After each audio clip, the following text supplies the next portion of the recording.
ಬಂಟ್ವಾಳ ತಾಲೂಕಿನಾದ್ಯಂತ ಬಹುಗ್ರಾಮ ಕುಡಿಯುವ ನೀರಿನ ಯೋಜನೆ ಅನುಷ್ಠಾನಗೊಳಿಸಿ ಎಲ್ಲರಿಗೂ ನಿರಂತರ ನೀರೊದಗಿಸುವ ಕಾರ್ಯ ನಡೆಸುವ ಕಡೆಗೆ ಆದ್ಯತೆ ದೊರಕಿಸುವ ಪ್ರಯತ್ನ ಮಾಡಬೇಕು. ಅನಗತ್ಯವಾಗಿ ಕೊಳವೆ ಬಾವಿ ತೋಡಿಸಿ ಭೂಮಿಯನ್ನು ಮತ್ತಷ್ಟು ಬತ್ತಿ ಹೋಗಲು ಅನುಮತಿ ಕೊಡುವುದಿಲ್ಲ ಎಂದು ಬಂಟ್ವಾಳ ಶಾಸಕ ರಾಜೇಶ್ ನಾಯ್ಕ್ ಉಳಿಪಾಡಿ ಹೇಳಿದರು.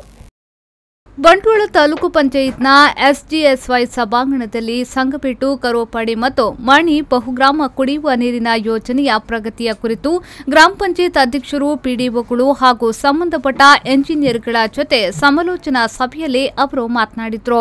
ನಳ್ಳಿಯಲ್ಲಿ ಕುಡಿಯುವ ನೀರು ಬಾರದೇ ಇದ್ದರೆ ಯೋಜನೆಯಿದ್ದು ಏನು ಪ್ರಯೋಜನ ಎಂದು ಪ್ರಶ್ನಿಸಿದ ಅವರು, ಸರ್ಕಾರದ ಕೋಟ್ಯಾಂತರ ರೂಪಾಯಿ ವೆಚ್ಚದ ಯೋಜನೆ ರೂಪಿಸಿದ ಬಳಿಕ ಅದು ಸರಿಯಾಗಿ ತಲುಪುವಂತೆ ನೋಡಿಕೊಳ್ಳಬೇಕು.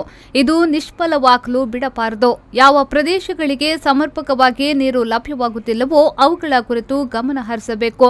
ಪ್ರತಿದಿನವೂ ನೀರು ಸರಬರಾಜಾಗಬೇಕು. ನಿಯಮಿತವಾಗಿ ಸಮನ್ವಯ ಸಮಿತಿ ಸಭೆ ಕರೆದು ಸಾಧಕ ಬಾಧಕಗಳ ಕುರಿತು ಚರ್ಚೆ ನಡೆಸಬೇಕು ಎಂದು ಅವರು ಸಲಹೆ ನೀಡಿದರು.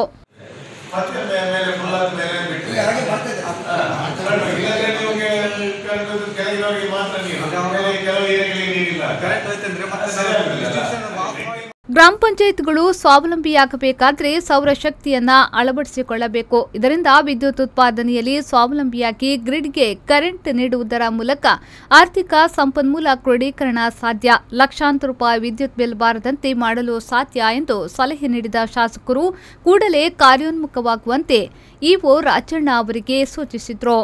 ಈ ಸಂದರ್ಭ ಕೊಲ್ನಾಡು ಗ್ರಾಮ ಪಂಚಾಯತ್ ಅಧ್ಯಕ್ಷ ಸುಭಾಷ್ ಚಂದ್ರ ಶೆಟ್ಟಿ, ಅಮಟಡಿ ಗ್ರಾಮ ಪಂಚಾಯತ್ ಅಧ್ಯಕ್ಷ ಹರೀಶ್ ಶೆಟ್ಟಿ ಪಡು, ವಿಟ್ಲಪಡ್ನೂರು ಗ್ರಾಮ ಪಂಚಾಯತ್ ಅಧ್ಯಕ್ಷ ರವೀಶ್ ಶೆಟ್ಟಿ, ಚೆನ್ನೈತೋಡಿ ಗ್ರಾಮ ಪಂಚಾಯತ್ ಅಧ್ಯಕ್ಷ ಯತೀಶ್ ಶೆಟ್ಟಿ ಅನಂತಾಡಿ, ಗ್ರಾಮ ಪಂಚಾಯತ್ ಅಧ್ಯಕ್ಷ ಸನತ್ ಕುಮಾರ್ ಶೆಟ್ಟಿ, ಪಂಜಕಲು ಗ್ರಾಮ ಪಂಚಾಯತ್ ಅಧ್ಯಕ್ಷೆ ಸುಮಿತ್ರಾ ಕುಕಿಪಾಡಿ, ಗ್ರಾಮ ಪಂಚಾಯತ್ ಅಧ್ಯಕ್ಷ ದಿನೇಶ್ ಸುಂದರ್ ಶಾಂತೆ ಮೊದಲಾದವರು ಹಾಜರಿದ್ದರು. ಸಂದೀಪ್ ಸಾಲ್ಯಾನ್, ವಿ4 ನ್ಯೂಸ್ 24/7 ಬಂಟ್ವಾಳ.